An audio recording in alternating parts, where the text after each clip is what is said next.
तारीख थी 17 अक्टूबर 2013। जगह थी दिल्ली का मोती नगर इलाका। अचानक से दोपहर के लगभग 3 बजे के आसपास मोती नगर में रहने वाले लोगों को किसी छोटी बच्ची के रोने चिल्लाने की आवाज़ें आने लगी, जो सुन कुछ लोग दौड़कर अपने घरों से बाहर निकले, ये देखने कि यह आवाज़ आ कहाँ से रही थी। और तभी उन्हें सामने के एक घर की बालकोनी में एक 10-12 साल की बच्ची खड़ी दिखी, और ये इसी बच्ची की चीखों की आवाज़ थी। उस बच्ची के पेट से बहुत सारा खून निकल रहा था, और उसने जो कपड़े पहन रखे थे वो भी पूरे खून से भीग चुके थे, और वो बच्ची लगातार मदद के लिए गिड़गिड़ा रही थी।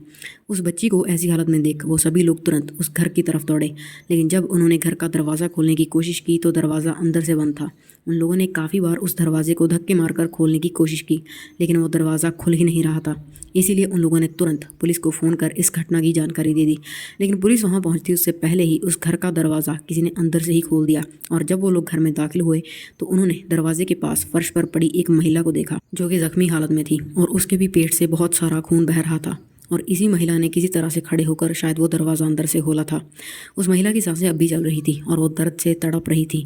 लेकिन ये भयानक मंजर अभी यही ख़त्म नहीं हुआ। जब उन लोगों की नज़र सामने रखे सोफ़ा पर पड़ी तो उन्हें उस पर भी बहुत सारा खून लगा नज़र आया।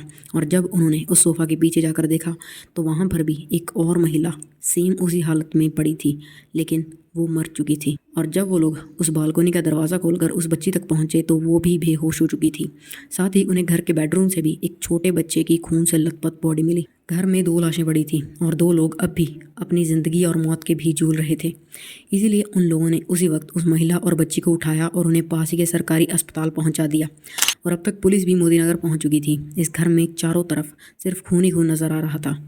दरअसल ये घर था न्यूज़पेपर एजेंसी में काम करने वाले अनिल शर्मा का, जो कि उन्होंने आज से लगभग 5 साल पहले एक मनोज तनेजा नाम के बिल्डर से खरीदा था। और इस घर में अनिल शर्मा अपनी पत्नी सुदेश शर्मा और 2 बच्चों कोमल और आरव के साथ रहते थे। और जिस वक्त ये हादसा हुआ उस वक्त वो अपने ऑफिस में थे और उन्हें उनके पड़ोसियों ने ही फ़ोन करके इस घटना की जानकारी दी थी। घर के गेट के पास जो ज़ख्मी महिला मिली थी वही अनिल शर्मा की पत्नी सुदेश शर्मा थी, और बालकोनी में जो बच्ची मदद के लिए रो रही थी वो उनकी बेटी कोमल थी। और इसी के साथ उनके बेडरूम में जिस बच्चे का शव मिला था वो भी उन्हीं का बेटा आरव था। सुदेश और कोमल अब जिंदगी और मौत के साथ लड़ रहे थे, लेकिन आरव अब इस दुनिया से जा चुका था। और ये सब जानकर अनिल शर्मा को बहुत बड़ा झटका लगा, क्योंकि आज सुबह घर से ऑफिस जाते वक्त उन्होंने सपने में भी नहीं सोचा था कि जब वो लौट कर आएंगे तो उनका परिवार उन्हें इस हालत में मिलेगा। लेकिन अनिल शर्मा के घर पर सोफा के पीछे भी एक महिला की बॉडी मिली थी, पर वो औरत उनकी फैमिली मेम्बर नहीं थी बल्कि उनकी पड़ोसन थी। इस मरने वाली महिला का नाम था रीना तनेजा, जो कि उसी मनोज तनेजा की बीवी थी जिससे कि कुछ सालों पहले अनिल ने ये घर खरीदा था। इसी के साथ जब पुलिस ने इस घर की छानबीन की तो उन्हें और भी चौंका देने वाली बातें पता चली। सबसे पहली तो ये कि जिस जगह सुदेश गिरी हुई थी उसी के पास से उन्हें एक चाकू पड़ा मिला, जिससे कि इस पूरी वारदात को अंजाम दिया गया था। और उससे भी ज़्यादा शॉकिंग बात यह कि उसी जगह पर नीचे फर्श पर खून से किसी ने अपने हाथ से 2 लाइनें लिखी हुई थी, जिसमें से पहली लाइन में लिखा था कि इन सब का जिम्मेदार मनोज तनेजा है, और दूसरी लाइन में क्या लिखा था उसके बारे में हम थोड़ी देर में बात करेंगे। पर सबसे ज़्यादा जो चीज़ पुलिस को सता रही थी वो ये कि जब पड़ोसियों ने कोमल को बालकनी में देखा था और वो लोग मदद के लिए आए तो अनिल शर्मा के घर का दरवाज़ा अंदर से बंद था। लेकिन जब दरवाज़ा खुला तो उन लोगों को घर में इन 4 लोगों के अलावा कोई 5वां शख्स नहीं मिला। मतलब ये कि जिस शख्स ने इन पर हमला किया था अगर वो घर से भाग गया था तो फिर घर का दरवाज़ा अंदर से लॉक क्यों था? उसे तो दरवाज़ा बाहर से लॉक करके जाना चाहिए था। और अगर अंदर से ही दरवाज़ा बंद था तो फिर कोमल बालकनी में आकर मदद क्यों मांग रही थी? वो आसानी से घर का दरवाज़ा खोलकर बाहर जा सकती थी, तो फिर उसने वो दरवाज़ा क्यों नहीं खोला? और इन सभी सवालों का पुलिस को बस एक ही जवाब नज़र आ रहा था, और वो ये कि इन चारों लोगों के साथ जो भी हुआ था वो इन्हीं चारों में से किसी एक ने किया था। मतलब ये कि इन चारों में से ही किसी एक ने बाकी 3 लोगों पर हमला किया था, वो भी उनकी जान लेने के इरादे से, और फिर खुद को भी उसी चाकू से स्टैब कर लिया।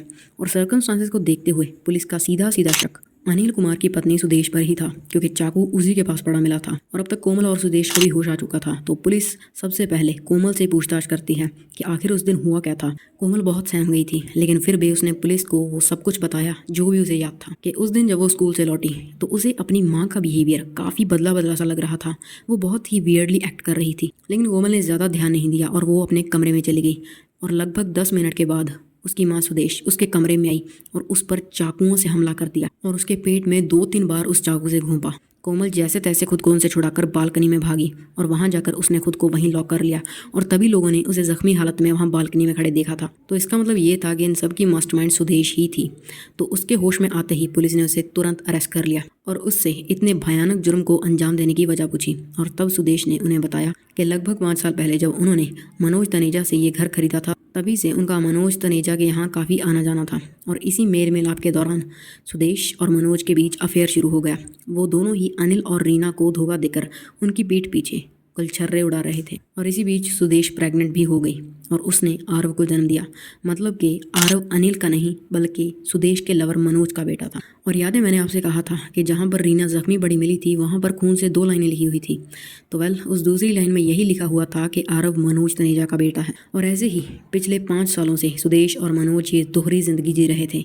लेकिन फिर साल 2013 में अचानक एक दिन मनोज की बीवी रीना को उनके इन रिश्तों की भनक लग गई, जिसके बाद रीना और मनोज के बीच बहुत बड़ा झगड़ा हुआ और रीना ने मनोज को साफ साफ सुदेश से रिश्ता तोड़ देने के लिए कह दिया। जिसके बाद से ही मनोज सुदेश को इग्नोर करने लगा था। ना तो अब उसकी कॉल उठाता था और ना ही उससे मिलने आता था और बार बार सुदेश की फ़ोन कॉल से तंग आकर आखिर में मनोज ने उससे रिश्ता तोड़ने की बात कह दी थी, जो कि सुदेश बर्दाश्त नहीं कर पाई और उसे लगा कि मनोज ये सब रीना की वजह से कर रहा है। उसे लगा कि मनोज ने उसका इस्तेमाल किया है और अब जब उसका मतलब पूरा हो गया है तो वो उसकी ज़िंदगी से जा रहा है। और ये बात सुदेश को कतई बर्दाश्त नहीं थी, इसलिए उसने मनोज से बदला लेने की ठान ली। इसीलिए उसने रीना और अपने और मनोज के नाजायज़ बेटे आरव को मारने की ठान ली ताकि वो मनोज को ज़्यादा से ज़्यादा तकलीफ पहुंचा सके। और इसी तरह अपने प्लान के तहत उसने 17 अक्टूबर 2013 को एक फ़ोन कॉल करके किसी बहाने से रीना को अपने घर पर बुलाया, जहां सुदेश और रीना के बीच मनोज को लेकर बहस हो गई। और इसी बहस के बीच सुदेश अपने किचन में गई, वहां से उसने एक चाकू उठाया और रीना की गर्दन, पेट, छाती और ना जाने कहाँ कहाँ उस चाकू से दर्जनों वार करके उसने रीना को वहीं मौत के घाट उतार दिया। इसके बाद सुदेश आरव के पास गई और उस मासूम की भी हत्या कर दी। सुदेश का प्लान था कि वो रीना और आरव को मारकर खुद की भी जान ले लेगी, लेकिन फिर उसने सोचा कि अगर वो भी मर गई तो उसकी बेटी कोमल का क्या होगा, उसे कौन संभालेगा। इसलिए उसने कोमल को भी मार डालने की सोच ली और फिर वो उसके स्कूल से घर लौटने का इंतज़ार करने लगी। और जैसे ही कोमल स्कूल से लौटी तो उसने उस पर भी हमला कर दिया। लेकिन कोमल की किस्मत अच्छी थी कि उसने खुद को बालकनी में लॉक कर दिया था और उसकी जान बच गई थी।